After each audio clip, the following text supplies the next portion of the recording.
Okay, well, good morning, everyone. Welcome to the latest in our Ask an Expert series.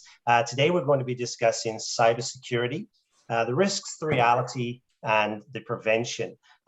So our Ask an Expert series is presented in partnership with some local area partners, the County of Simcoe, South Georgian Bay Business Enterprise Center, the Sandbox Center, Georgian College's Henry Bernick Entrepreneurship Center, and our three local area CFDCs, Aurelia CDC, Nottawasaga Futures, and North Simcoe Community Futures. My name is Dave Hyde. I am the manager of the Small Business Center for Barrie, Simcoe County, and Aurelia. So we are part of the city of Barrie. And once again, delighted to have you with us for the next hour and a half as we discuss cybersecurity, which, if you've been paying any attention to the news this week, has been a headline issue again earlier this week with Microsoft coming under some attack.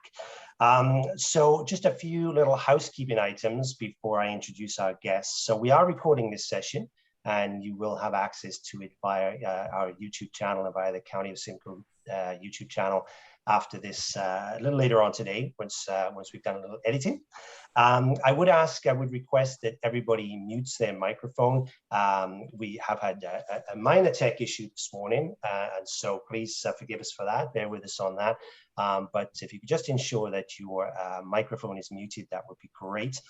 We're going to have about a 40-minute presentation from the gentleman joining us from Grant Thornton. Thank you to everybody who submitted your questions in advance. You will find that a number of those questions are actually answered throughout the presentation, but we do have time afterwards for Q&A. So if anything occurs to you, please do put it in the Q&A box, and we will try to get to that. And we have a number of additional questions as well. So I think it's going to be a very lively and vibrant conversation this morning. So I'm looking forward to it. So joining us this morning to introduce our two guests, we have, firstly, we have Sandy Baucher, who is Principal of Forensics Advisory of the Grant Thornton Cybersecurity Practice. A seasoned investigator with 35 years of experience, Sandy joined the Forensics and Disputes Resolution Group of Grant Thornton in 2009 and currently leads the national cybersecurity practice. This rapidly growing team provides support to organizations in assessing their cybersecurity risk, helping them to remediate their cyber programs, and responding to data breaches and other cyber attacks. The Grant Thornton Cybersecurity Forensics team has been selected for a number of breach response panels by global insurance firms and has assisted organizations to tackle many varying cybersecurity incidents. Sandy's experience in leading and managing these files has underlined the problems that cause them and highlighted to him the need for a plain language approach to the issue. Sandy is a regular speaker on cybersecurity issues, exposing the myths and misconceptions that are preventing organizations from dealing effectively with cybersecurity risk and using real case studies to demonstrate this. Before joining Grant Thornton, Sandy has worked in both the public and private sectors, starting his career with the Royal Hong Kong Police, where he worked for 12 years, attaining the rank of superintendent. Sandy specialized in Asian organized crime, narcotics, and money laundering investigations. During his time with the force, Sandy received many commendations for his work with police forces around the globe. He came to Canada in the private sector in 1995 and is a specialist in fraud and corruption investigations, asset tracing and recovery, and managing investigations. He works on detecting and preventing fraud and corruption and divides his time between investigating such cases and advising organizations on how to prevent them from occurring. He has led and conducted a wide range of investigations, including a number of high-level corruption probes, and has testified around the globe in both civil and criminal courts. Sandy, I think you and I need to grab a beer at some point because I'm sure you have some fascinating stories to share with a background like that. Joining Sandy is someone that many of you will be familiar with from our local business community. We have with us today Thomas Turnbull. Thomas is an insurance services principal at Grant Thornton's public sector and not-for-profit practice in Southern Ontario. Over his 14 years of experience at Grant Thornton, he has led and managed clients through a variety of financial statements and compliance audits, financial statement reviews, and business policy reviews. Thomas has advised clients on cybersecurity issues and the business-related impacts of cyber risks. He is dedicated to providing clients with timely, relevant, and responsive service. And his focus on superior client service has established him as an important member of the Grant Thornton team. On a personal note as well, I mentioned that many of you will be familiar with Thomas. Thomas is a long-standing supporter of our local business ecosystem, and certainly of the Small Business Center. This is not the first time that he's volunteered his time to speak on our behalf. He's supported the Accelerate Summit over the years, spoken at the Accelerate Summit. So Thomas, once again, thank you for donating your time today, and same for you, Sandy. It's very, very much appreciated. And without further ado, I'll hand over to you, gentlemen, to begin your presentation. Oh, perfect. Thanks very much, Dave. Can everybody hear us? Yes. We've got Thomas, you there? I'm here. Excellent. Good. So good morning to everybody. Hopefully they've suffered all the tech gremlins we're going to, and they'll leave us alone now. We're going to talk to you about cybersecurity. Obviously, really the main reason, the basis on which I'm talking to you is that the part of our cybersecurity practice I run now is what we call breach response. So we get called to clients when they have been hacked or attacked. And so a lot of what I have to say is based on an all too familiar understanding of what it looks like when things do go wrong. But also that gives us insight into things that people should have done or could have done, or alternatively things that they shouldn't have done. And Thomas is out there, so you can imagine that my viewpoint on all of this is probably a little jaded, because when I get called, it's probably already gone wrong, although we do a lot of work with businesses to help protect them. And that's where we work with people like Thomas. Thomas is out there working with businesses all the time, and we're trying to work with him and his clients to do the work that's needed to be done and to have the understanding before something goes wrong. The old saying, a stitch in time saves 9, is really appropriate here. Thomas, could we go to the first slide, please? For sure.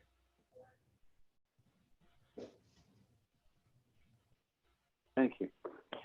So the first thing that we want to talk to you about is really the big picture of cybersecurity. Cybersecurity is a term that is relatively new in the last 5-6 years. The media have used it a lot, and I find it a kind of a bit scary, a bit spooky, a bit opaque. It's not really clear what does it mean, but we all know that it sounds scary. And remember that we have people in our cybersecurity practice who've been doing information security for 10 or 15 or 20 or 25 years. So information security has been around a long time, and that at the bottom of it is what we're talking about.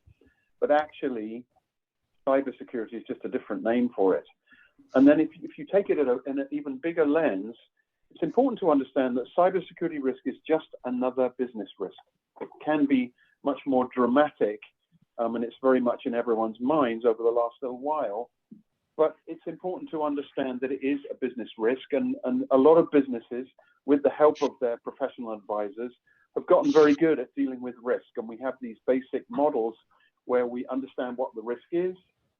We look at what protections and what mitigation we have. We get insurance, and then we look at what the residual risk is, and then we work on those issues to give ourselves better protection. But what's interesting is we don't see people doing this very much, or certainly as much, for cybersecurity risk, as opposed to fraud risk or other kinds of risk. And I think the reason is, it goes back to that spooky world, cybersecurity. And also, let's face it, most of us aren't technologists. I'm in this practice because I have a skill set related to not technology, but to the bigger picture issues around cybersecurity and investigating breaches. And I have a team of people that do that. I'm not a technology person myself. And so it's very easy to confine cybersecurity to the realm of the IT group and thinking that they're dealing with it all. But the problem is that management is very rarely IT savvy to the level they need to be. And that means that you don't have management oversight, control, and governance of your cybersecurity function. The second thing that we've got here is this is about organizational culture. We need to change our workforces, whether they're young or old, experienced or inexperienced. We need to have a workforce where awareness of security and data security and an understanding of cybersecurity issues is at the forefront. And so they know every day we refer to your employees, or all of us who go online, as the cyber frontline. They are the human firewall. And given what we know, as we'll talk about in a minute, about the high preponderance of attacks that come from phishing, we know that they're most likely to be literally on that front line. And if they don't have the knowledge and the training that they need, then they become the weak point. And that brings you to the third bullet here, which means that we have to educate them. We have to train them. We have to give them not just awareness, but we have to give them an understanding of what cybersecurity attacks and risk would look like in your business, in their day-to-day work. And we have to give them the tools that they need to know what to do. Now, Thomas, I'm guessing with a lot of your clients, what we're seeing at our end is that in a lot of businesses, this is not necessarily at the forefront. Is that what you're seeing? Yeah, so I think that Sandy touched on some really good points there, where usually cybersecurity is thought of as an IT thing, but really to the first point here on business risk, that's where my conversations usually come in. So I think that there's some key things here, and I think Sandy's opening kind of touched on those. There's really the preventative, and then there's the detective part of cybersecurity, right? And really, Sandy comes in, or at a lot of times, it's at the end or after it's already happened. But my part comes in where, and I think some of your questions actually, some of the questions that were asked by some of the participants today, I should kind of address that, where they're asking, how do we talk about this in a non-cybersecurity IT kind of way? And that's where business risk comes in. So every business, in our perspective and from my conversations, we talk a lot about getting risk assessments done, right? And that's not an IT risk assessment. That might not be specific to cybersecurity risk assessment, but just doing a general business risk assessment.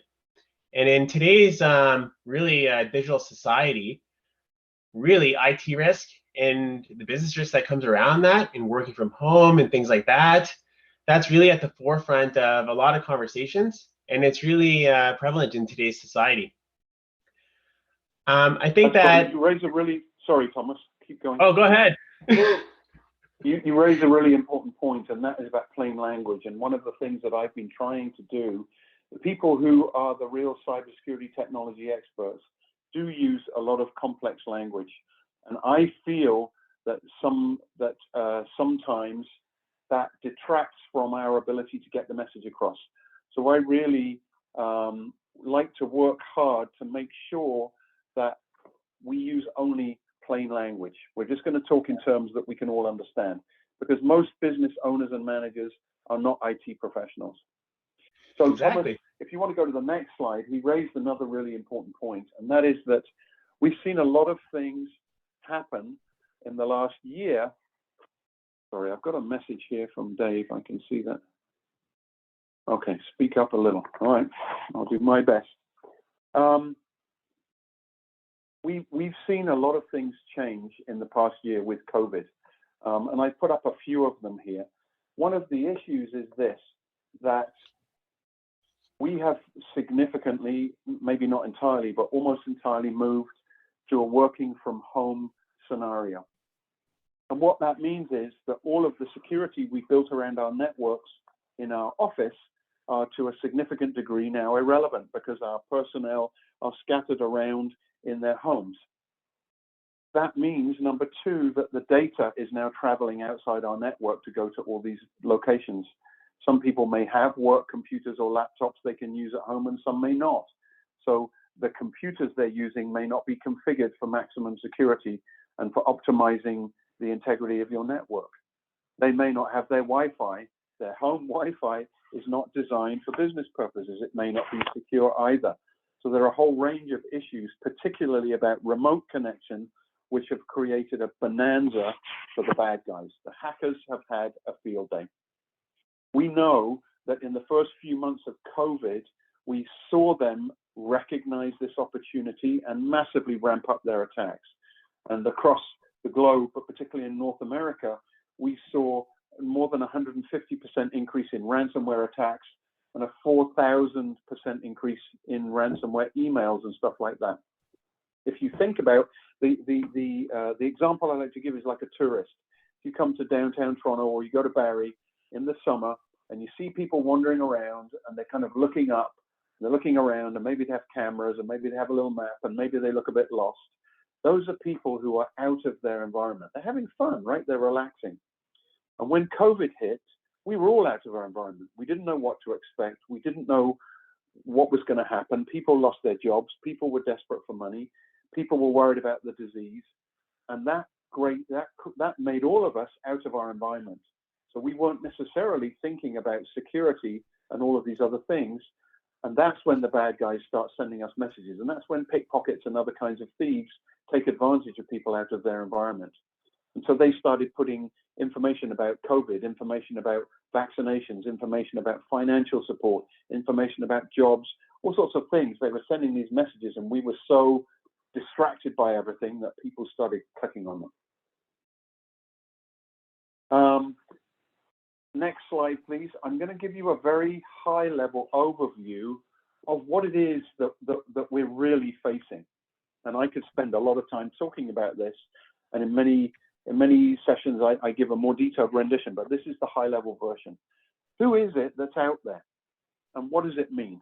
So on the left-hand side, you've got amateurs, and you've got low-end cyber criminals.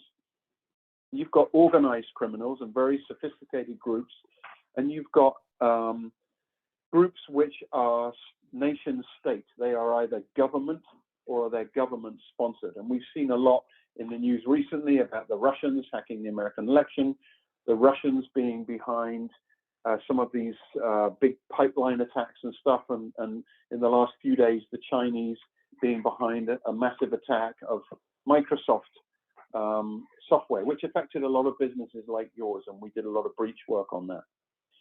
So a lot of people think, well, those big government guys, they're not after me. I'm a small business in the Barrie region.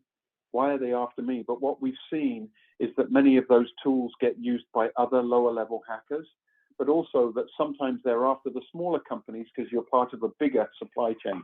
And some of the biggest hacks against entities that are well protected have been affected by attacking the smaller parts of the supply chain and getting in there, and then they get through there. Oh, I think we've got some visitors. Can we make sure all our guests are on mute, please? Indeed, yes. Thanks, Andy. Everybody, if you could please just make sure that you've muted your mics, that would be appreciated. Thank you. So far, my kids and various other animals have kept quiet, but it may be me next. You never know. And what are they after? It's really simple. Mostly it's about money. Almost all of the stuff that you're going to experience in a business is about money, but sometimes it's ideological or political or revenge. I want you to look at the very bottom of this slide, because right down at the bottom, you've got internal risk, and we're going to show you a real case of internal risk. The statistics that we see still show us that something like 25% of all cyber attacks are internal. That means accidental, careless, whoops, I lost, or whoops, I dropped my thumb drive with all the client information, or whoops, I left my laptop in my car and it was broken into. But also you have the deliberate, which is a disgruntled employee or a fired employee who thinks that this is a good way to make money or get back. And some of the biggest banking hacks we've had in Canada have been internal. There are all sorts of ways, and I'm not going to explain them, about how these people can attack you. If you look on the top right, the two things I need you to think about: hack and click. Hack means that they get into your network. So they find your poorly configured work from home remote access, that your remote access is not secure, and they break in, or they hack your Wi-Fi, or there's all sorts of ways that they can break in. I've got another slide, but we don't need to go into detail. It's very technical, and the truth is, however sophisticated you are, the bad guys are always coming out with new ways to do it. So what we're talking about is raising the bar high enough that it's not worth them investing the time to try and break in. If you look on the bottom left, there are some very sophisticated attackers out there, and I want you to understand that, notwithstanding, that your business may be small, it doesn't mean that you can't get impacted by some of these things. And we've seen local Barrie businesses subject to some quite sophisticated attacks. We've seen municipalities being subject to sophisticated attacks. So don't imagine that just because you're small, you're not a potential victim. The reality is that most of the large, sophisticated companies, the banks and the insurance companies, have all got their act together. They're not immune, but they're immune to all but the most sophisticated. So the mid-sized business is the ideal target, because you probably may not be as well protected as you could be. That's what this session is about. And I think you bring up some really good points there, Sandy. It doesn't really matter the size of your business, the attacks are out there. And so throughout the last 18 months, especially through COVID, I've been receiving calls throughout my client base. And again, that ranges from small, medium to large business, where some sort of cyber activity is happening that, again, is not, or it's not what they're asking for. It seems a little suspicious, or maybe something needs to be looked into.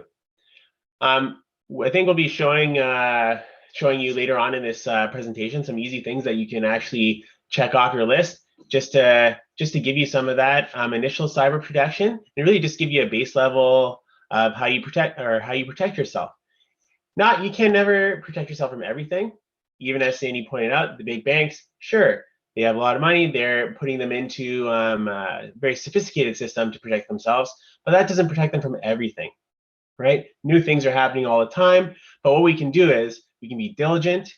We can do our health checks to make sure what our IT system looks like, what our IT security looks like, and do simple things like passwords, things like that. And we'll get into that a little later. But I just wanted to bring to you a point over the last 2 days. So I've been sitting here getting emails just like everybody else, right? And over the last 2 days, I received 2 text messages, 3 emails from CRA telling me that I've got a deposit, one from Scotiabank that is not Scotiabank, just again, a hacker looking to get me to click on the link. But a lot of these suspicious emails that are just people trying to get me to click links, and put in a password, put in some sort of information. So I know everybody's in that boat, and it's out there, and we're not trying to scare you. It's more of a, how can we help raise education, right? Raise education, do the simple things that'll help protect us going forward. So again, all size businesses, just very simple things we can do coming forward. So sorry, keep going. Click is a really good point, that what we're trying to do is get you and all of your employees to the point where when they see anything on their email that they're even remotely suspicious about, the first thing we want to do is not click it. We want them to just move back from their computer and just look at it for a bit and think about it. And maybe there's some things like hovering over the link that they can do to see whether it's legitimate. And if there's any doubt at all, get rid of it, right? Don't do what they want you to do. Find another way to do it. I regularly call people now who I know and say, did you send this? And they're like, yeah, it's the family pictures. I'm like, okay, thank you very much. That's good. Okay, let's go to the next slide then, Thomas. So this is just a few of the ways that you can be targeted. They're all a bit technical, but code and SQL injection attacks means that they put their malware onto other people's websites. So you can go to a legitimate website, but it's been corrupted, and so you get malware into your system by visiting somewhere else. A brute force attack means that they've figured out where you are and what technology you have on your network, and they just use computers to run passwords until they crack your password. Another one there, a distributed denial of service, means that they overwhelm your public points that are out there, and it makes your systems crash. We did a man-in-the-middle attack quite recently for a municipality where they managed to get through. They were on the network for months, and they figured out how all the payments were made, including the banking. And then when they tricked the guy into logging into the banking, they took over the banking session. So he had a fake page, and they stole $98,000 in about 2 minutes. So those are just some of the things. What I'm going to do now, if you can go to the next slide, Thomas, I'm going to take you through 4 real cases that we've investigated to try and give you an idea of the kinds of things that we're seeing. This particular case was a small business. I think that they had 17 employees. They'd been around for quite a few years, and they were in the RV business. So they're a regional business, BC, interior, and the coast. Their prime time, their sales, 85% of the sales were May to August, and they got hacked in early May. They had 2 offices, and notably, the interior office was connected to the server by remote desktop function, which is the simplest and least sophisticated way of connecting a network. And RDP, as it's known in technical terms, is one of the hackers' favorites, because when they find an unsophisticated network with an RDP connection, they know there's a good chance they can break in. A lot of the early COVID hacks were based on not properly secured RDP connections. So the whole system was locked up, everything. They couldn't use email, they couldn't use phones, they couldn't use their proprietary sales system, they couldn't do anything. They got a ransom note, they'd missed the due date, and the money was building up, so they called us in. They did actually have cyber insurance, which was great, so our work was paid for by the cyber insurance company. And the first thing we did is said, let's talk to the IT guy, and they said, well, it's external. We said, great, no problem. I've got absolutely nothing against external IT people. I do a lot of work doing reviews and health checks with clients to try and help them get secure.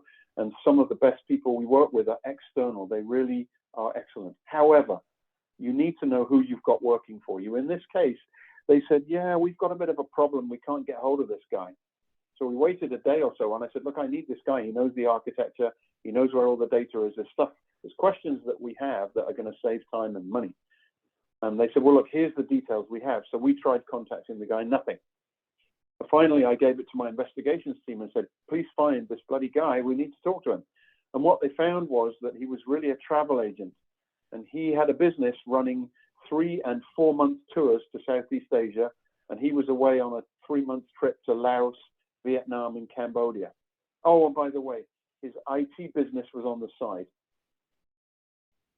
Did this guy have the skills necessary? I'll show you. So that guy never responded. He was away. We started looking at the server, and we could see all sorts of stuff had been going on for a year. And this is a very common occurrence, that the bad guys are inside your network for a long time before you can see what they're doing. It's only when they execute on their plans that you feel the pain. So we said to the business owner, we said, did this happen before? Did something happen last year? And he said, oh yeah, we had a botnet. We were part of a botnet attack, but they weren't after us. They were just using our network to attack other people. We kind of looked at this guy and said, well, sorry, so your system became completely controlled by an outside party and it was used to attack others. He said, yeah, but the IT guy solved the problem. Well, he didn't. So their network had been completely and utterly breached. The idea that just because you think they're using it to attack outside people is nonsense, right? If you're breached, you're breached. And all the implications of that, including data loss and privacy reporting, are implicated immediately. Then we started looking around, and we could see these bad guys had been there for a long time.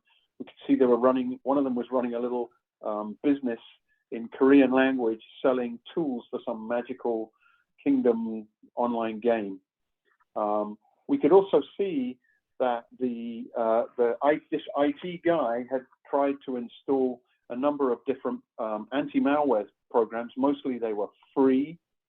Hint, you get what you pay for. They were not sufficient. They were for personal computers, not a business. Actually, when we asked the proprietor, did you buy a commercial grade anti-malware antivirus program? He said, yes, we did. He never installed it. Lastly, we saw that this network had been entered by people from IP addresses across the world. Ultimately, when they got bored of playing around, they ransomed his software and everything else, and he had to recreate his records from scratch. For many small businesses with a serious attack, something like 50% of them go out of business in the following 2 years. These guys did survive, but their problem was that they didn't have the right person dealing with their IT issues and their security, and management had no idea what they were doing or what they were not doing. Next slide, please, Thomas.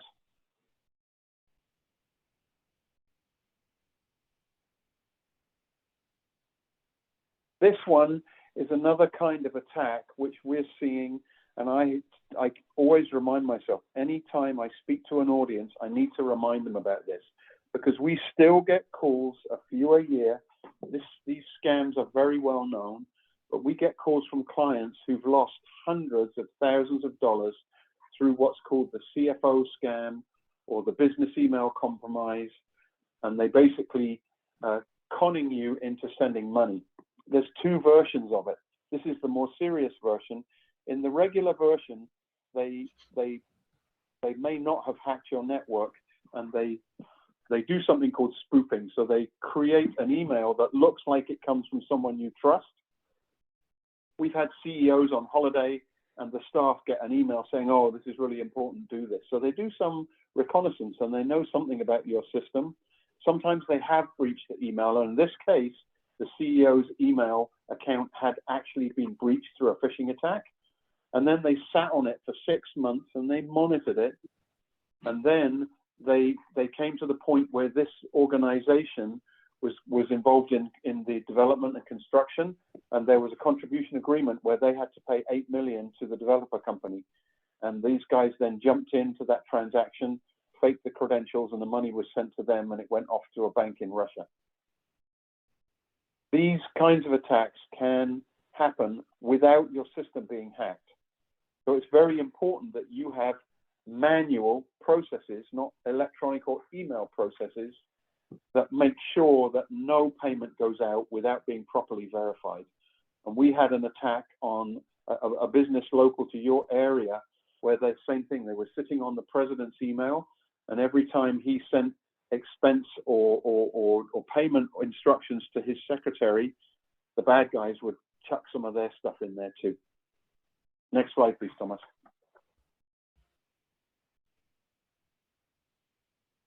This one was another cyber insurance case. A lot of people think that if you get breached, you know, they hack in and they do what they want, and they're gone in hours or minutes, but that's very rarely the case, as I've told you. Once in a while, it is the case. This is what we call a smash and grab attack. This was a small business, 6 million in revenues, 20 employees. They had a niche manufacturing area. They've been around for 24 years, great company. They used a lot of computers to control metalworking equipment. And I know someone's got some questions about some of this stuff and Internet of Things we'll talk about later. Those systems were old, and they could only use old computers and software because they weren't compatible with more modern computer software and programs. Unfortunately, this meant that they hadn't patched their software. They hadn't updated their software for 10 years. They were using machines that were no longer supported by Microsoft. They were desperately insecure, and if the bad guys identify one of those machines, it's like knowing what kind of lock you've got on the door, but it's actually just a bolt, and they know exactly how to get through. The third problem was that they were using the IT administrator's password and sharing it amongst each other because it made it so easy to find stuff on the network. Not very clever. So the bad guys broke in early one morning, and they quickly found the admin password, and then they had access to everything. Everything. In the end, they didn't pay the ransom. It was a ransomware attack. They did manage to pull their records together, and the impact on their business was not too dramatic, but it did cost them quite a lot of money. Their reputation-wise, I think it didn't do them too much damage. Next slide, please.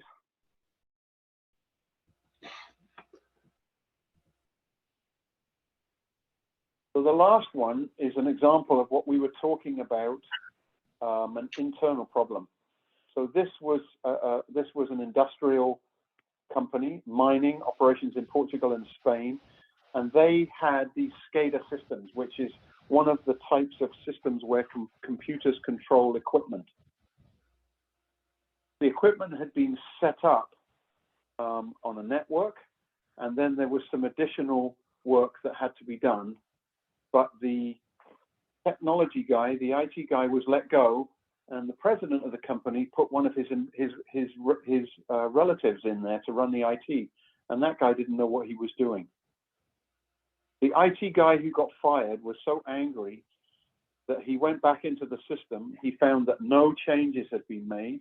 He hadn't been excluded from the system. His password still worked. And so he was able to get into the network. And over time, he made subtle changes to their operational system that resulted in a massive degradation of the efficiency of all their machines, which cost them millions of dollars and lost production. We've had other internal cases where they deface things or they straight out steal data and sell it. So don't imagine that it has to be somebody from outside. Quite a few cases are inside. Okay, if we can go to the next slide, Thomas. What we're going to talk about now is I've picked a couple of areas that we know that they're in all of your questions. And we know that these are areas that when we talk to people who are not maybe as aware as we would hope they would be, these are a good place to start. So let's talk about passwords. I don't know about you, but I have probably dozens and dozens of passwords, 40, 50, 60, I don't know how many. And it's a problem, right? Because trying to remember them all is difficult. So we're going to talk about that. If you think about password technology, I don't know, we don't have an open mic here, but I bet if we were in a room, and we will be one day, we'll get back to doing that kind of presentation. If I asked you to put your hands up, how many people have access to a system using an email address and a password? I bet you most of you would put your hands up. And most of you would have multiple things. But think about that. That's 20 years ago, we were still doing that. That's when we started. And if I had my business email address as the login and a password, you only have to go to our website or get my business card, and you're already 50% of the way to being home and dry. If you then understand how badly people abuse passwords, they use the same thing for multiple things. They use their kids' names, their dates of birth. Like there was a study done a couple of years back where they found that 23 million people used the password 12345. So the bad guys can have a go with a brute force attack where they get a computer to run the whole dictionary against your passwords, for example. Or people pick weak passwords. There's some really good tools online that can help you understand what a strong password is. And the length of the password is one of the most significant pieces. If you have a 4-digit password, there's a much more limited set of possibilities and people can figure it out. I think one of a good example of this that I see in practice is, I know we're not in person right now, and I know there might be people are starting to get back to work, but just think to yourselves right now, how many of you or how many of your colleagues have your password written down on a Post-it note right now? And it's somewhere on your desk. Maybe it's at home, maybe it's on your desk at work, maybe it's on the back of your monitor, under your laptop. Like they're very easy things that that you can change to like start to lower some of these risks. Like don't write your password down on Post-it notes and put it places. Again, password strength. I had this conversation another day with somebody that they were telling me about their passwords. They're complaining about the passwords. They said, my company, they forced me to change my password 4 times a year. And I can't do it. So what I do is I choose the season of the year and I put the year that I'm in. So I said to them, is your password right now summer 2021? And they said yes. So complexity, easy things where you're not writing your password down and really just using some stronger measures in passwords. It may force changes in passwords. There's easy things that you can do to change and add security to your system. So, good, thank you, Thomas. Weak password methodology, so your network can be configured so that if you have 3 tries and it's wrong, you get locked out, for example. There's all sorts of things that can be set on your network. Every company that we've dealt with that's had a breach immediately moves to 2-factor or multi-factor authentication, which means that not only do you need a password, but you need some independent verification. I strongly recommend that, or the use of biometrics. Remember, hold on just one sec. Remember that the quality of what you buy. You can buy a really cheap biometric device that may not be secure. So the same thing applies. The biggest issue here is that you mustn't reuse the password. We do research on companies and we see how many of their passwords are available on the dark web. People use the same passwords. We did a file recently for a very major company you probably all have heard of, a national company. The head of IT ended up being part of the breach. He had lost his password in 2016 in the LinkedIn breach, and he'd never changed it. And in August of 2020, he was using the same password for his network access, and the bad guys got in. Not good. Okay, Thomas, we've got to whip through this, so let's go to the next slide. We're going to give you a copy of this deck, so we're going to give you some ways to help you choose longer and stronger passwords. The other thing I would suggest, go online, look up the best quality password managers. They are irreplaceable. They are the best answer. People take the easy route because they can't remember. If you get a password manager, it's secure. You can use it on all your devices and you only need to remember one password. The second area we're going to talk about, the next slide, is the cloud. We know that a lot of businesses have been forced to go and make technological transformations, online selling, using the cloud for part of your system. I know that in most cases, the cloud would likely be more secure than some of the offices of the places I've already talked to you about. But just because you're on the cloud doesn't mean that you're 100% clear and secure. So we had a case where a not-for-profit went to a cloud provider. The cloud provider got hacked. They denied it. We did an investigation. Then they tried to say it was an act of God. They weren't responsible for it. So once again, you get what you pay for. But also remember that even with Amazon Web Services or Microsoft Azure, they don't take full responsibility for the security of your site. They secure the server, but you're responsible for the security of your site. And what you put up there is also your responsibility. Just because you put stuff on the cloud doesn't mean that it should be there. And if you put it on the cloud, you're potentially making more data accessible if things go wrong.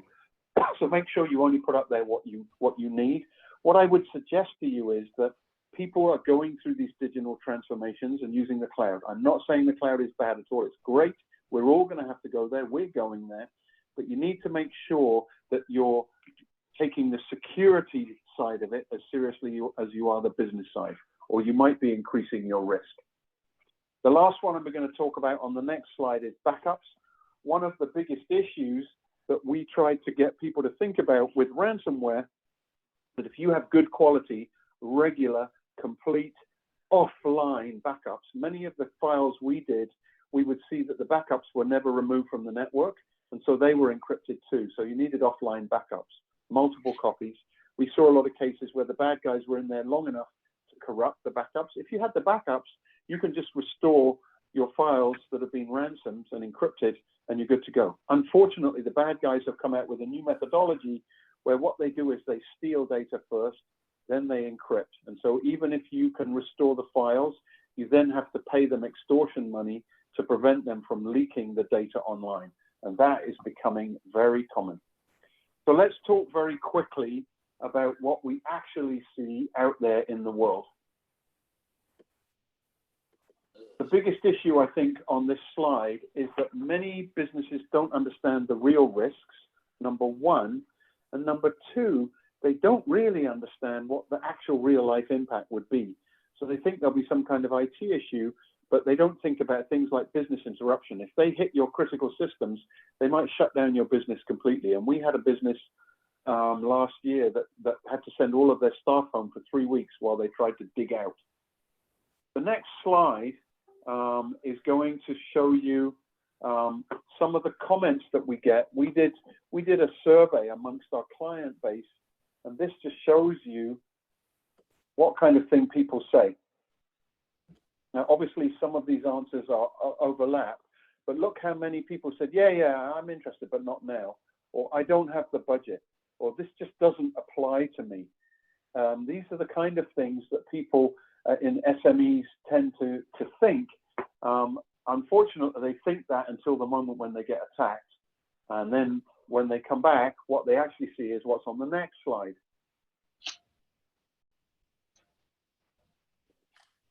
Awareness is very low. They don't understand the impact. Many of them don't have insurance, and insurance is starting to get expensive.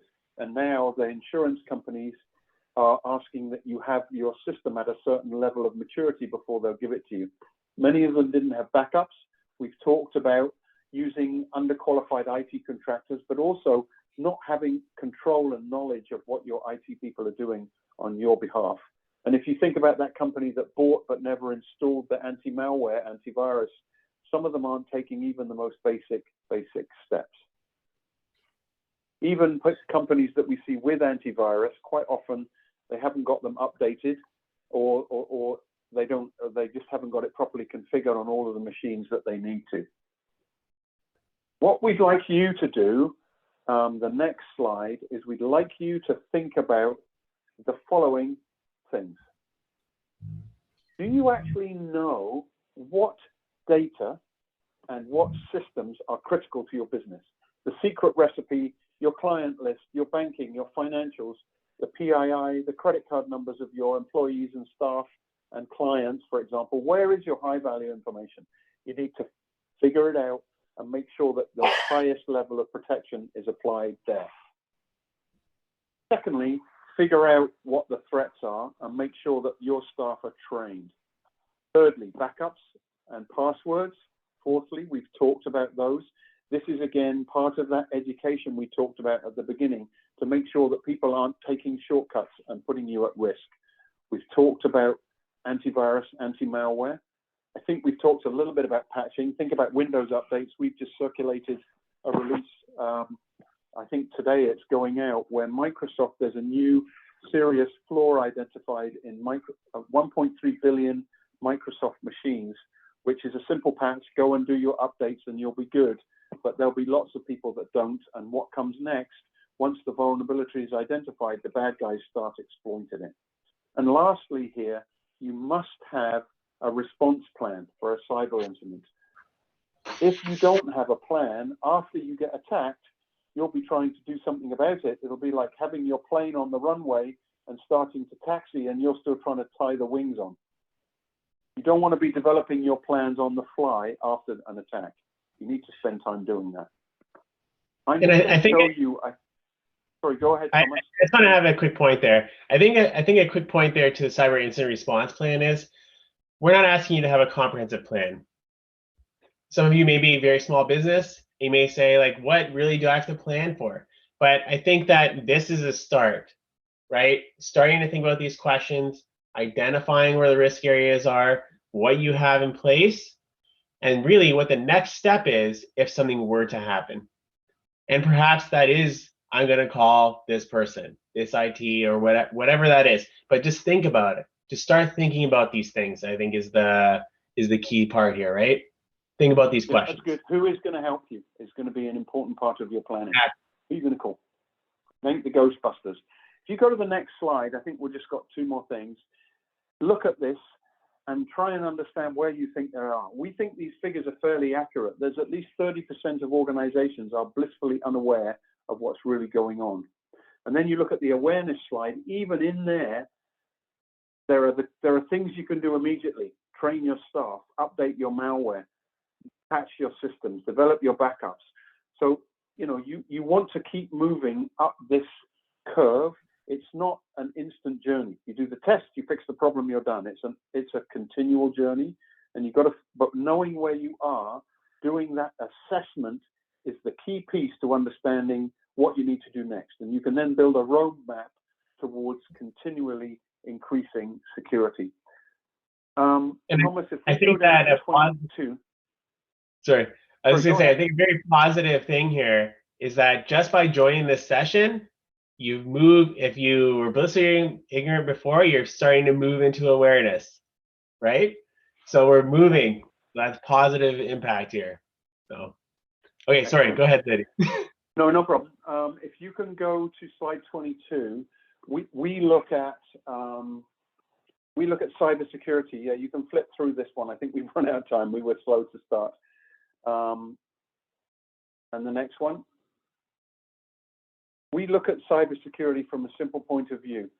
Number one, you need to assess where you are, know what the risks are, and know what you've got, what kind of door locks you've got on your system, what kind of security alarms. You've got to understand where you're at. Number two, you've got to fix those problems and continually improve. And number three, you need to have the ability to respond if something does happen. I'm going to talk to you about one thing on the assess side.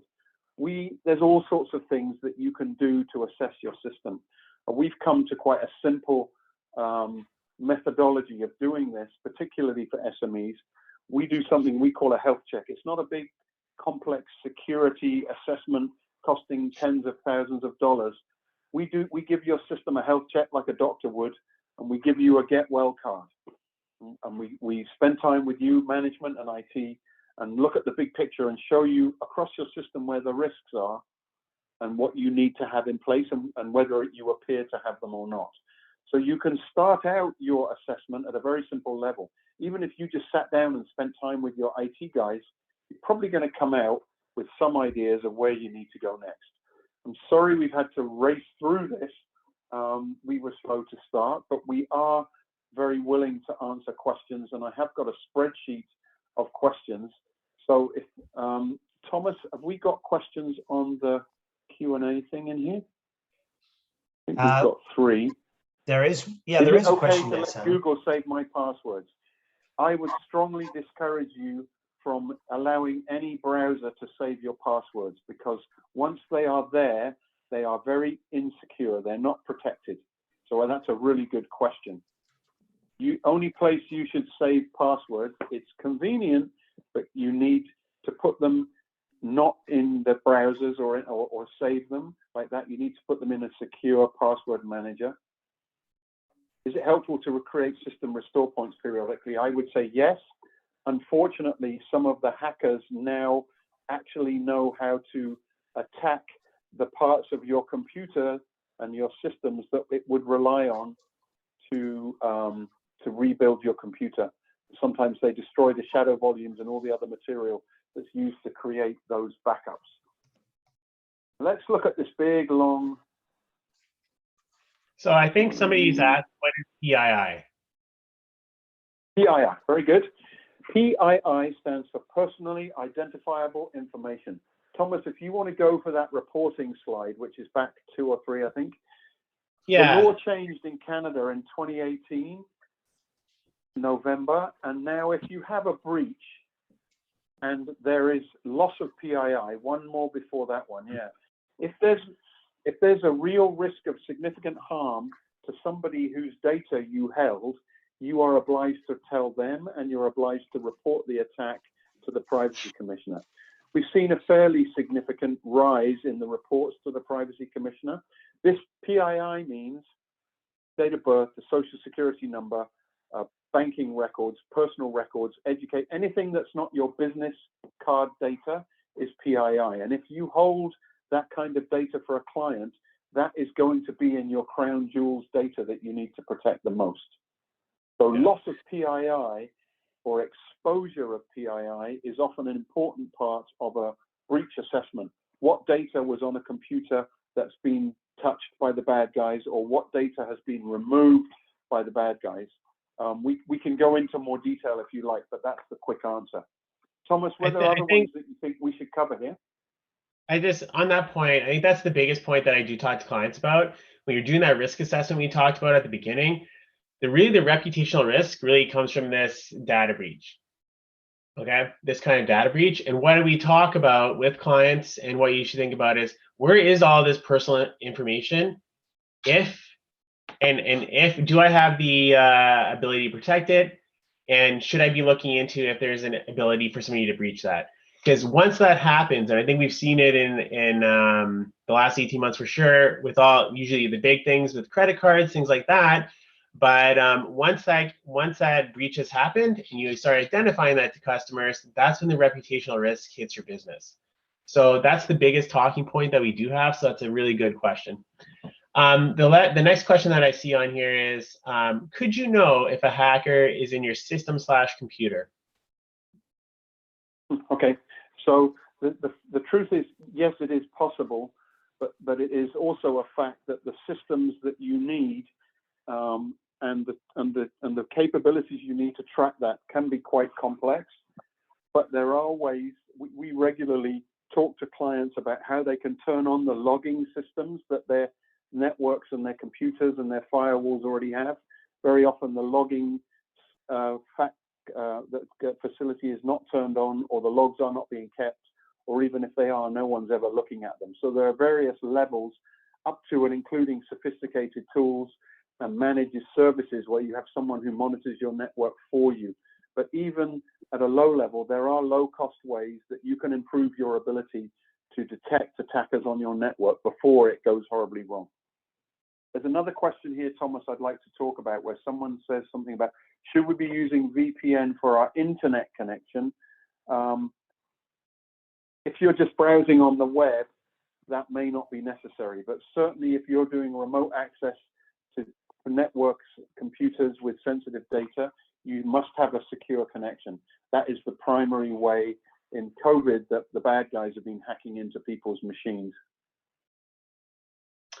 A question has popped up. Dave, actually, I'm just going to ask you a quick question there, Dave. Is there any key questions that you wanted to cover, or do you want us to keep answering live questions? No, I think this is great. I did want to just ask a good question that I saw was submitted previously is around the use of Interact e-transfer and how secure that is. It's obviously a burgeoning form of payment, and is Interact e-transfer particularly Okay. secure? Yeah, it's a great question, and it's one that gets asked a lot. The truth is that the system is secure, particularly Interact. But remember that even they have had their issues with the bad guys finding ways to clone numbers and stuff like that. And a few years back, there was quite a big wave of people's accounts being compromised, and we never really got to hear how that happened. But I would suggest to you that in general, that's one of the most secure things that you can do online. Remembering that if your computer is breached because you don't have antivirus, anti-malware, or you're doing things in a non-secure fashion, your machine could be breached at your end. And if you saved all your passwords, then it's possible for somebody to get in, have all your data, and steal money from your bank account. We had a guy who had bought a piece of cracked software, in other words, duplicated software for his phone, and that allowed the bad guys to put malware on his smartphone. They stole all of his data and they emptied all of his bank accounts. So if your personal data and the machines you use to go online are not secure, your end of the transaction can be at risk, not the bank's end. I think that's a very interesting point you raised there, Sandy, because just in my own discussions, I think, our cell phones and the other devices that we use are often kind of overlooked. I think we tend to, think of we need protection on our laptop, on our PCs. We don't think of the computer that we're carrying around in our pocket all day long. So maybe you can speak to that. Smartphones, it's not as prevalent, but they are also targetable. I think an important thing to point out here is we talk about a lot, really, if you think about it, is anything secure? And I say that because I've done this a couple times to Cybersecurity Talk, and some of the comments back are, it's just a bunch of scare tactics. But the thing is that it's not. Is everything secure? The answer is yes, but it can be not, right? Not everything will be secure forever. So the key thing here is awareness, preparing yourself, asking yourselves questions, and doing what you can to prevent things from happening. Right? I see another question that's just popped in. I think it was sent directly to me here. Again, back to the e-transfer piece. Is there any benefit to do an auto deposit? By removing the email part from the process, is auto deposit any more secure, less secure? I tend to use it for convenience, but is it any better? Sorry, is which any better? Using auto deposit, so setting up your bank account that if somebody sends you an Interact e-transfer, it just automatically gets deposited. You don't need to do the password check. I think the truth is that all of those systems rely on the same. I think that is a good idea, because if someone got into your email and they had enough data to know the passwords and stuff, then they could direct that to their own bank account. So I would agree it is. Folks, I'm really sorry. I have a hard stop and I've got a client waiting for me. We've really enjoyed talking to you. Please do contact Thomas, who I think a lot of you know, or reach out to me. We'd be happy to answer other questions that you